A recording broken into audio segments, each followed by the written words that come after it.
जिनको कला का ज्ञान हुआ किंतु न कभी अभिमान हुआ। जब महाक्रांति संग्राम हुआ तब विश्वव्यापी सम्मान हुआ। साहित्य ज्ञान जो रखते थे रविंद्रनाथ कहलाते थे, रविंद्रनाथ कहलाते थे। नमस्कार, मैं आदित्यांशु सिंह, कैमरियन पब्लिक स्कूल का छात्र, आज आप लोगों के समक्ष रविंद्रनाथ ठाकुर जी की जयंती के उपलक्ष्य में अपने कुछ विचार प्रस्तुत करना चाहूँगा। बंगला भाषा के महान रचनाकार कवि गुरु रविंद्रनाथ ठाकुर जी का जन्म 7 मई 1861 को कलकत्ता में हुआ था।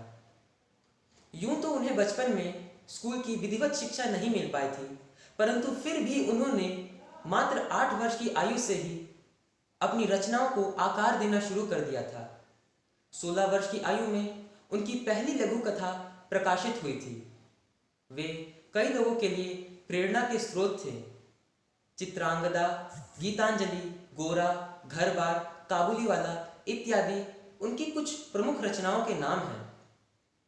अपने जीवन में अनेकानेक कठिनाइयों व संघर्षों का सामना करने के बावजूद उन्होंने कभी भी अपनी प्रतिभा को दबने नहीं दिया तथा उसे सदैव निखारने में प्रयत्नरत रहे।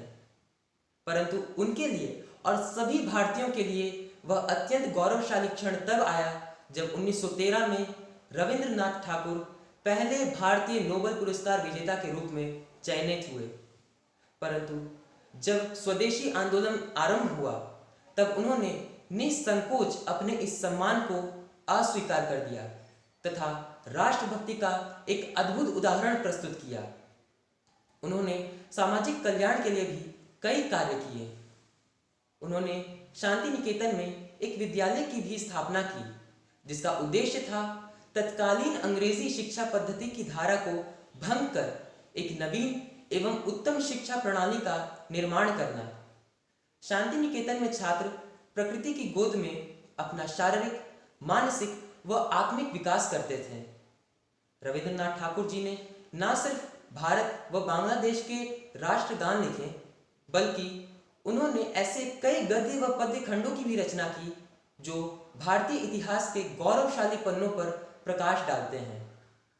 उन्हें पढ़कर लोग अपने अतीत, अपने इतिहास पर गर्व करते थे तथा स्वदेशी आंदोलन में अपना संपूर्ण योगदान देने लगे।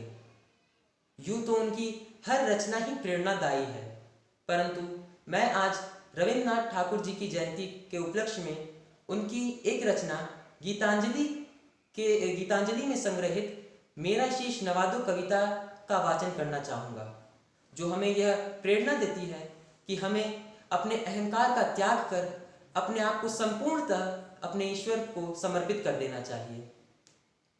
मेरा शीश नवा दो अपनी चरण धूल के तल में, देव डुबा दो अहंकार सब मेरे आंसू जल में, देव डुबा दो अहंकार सब मेरे आंसू जल में।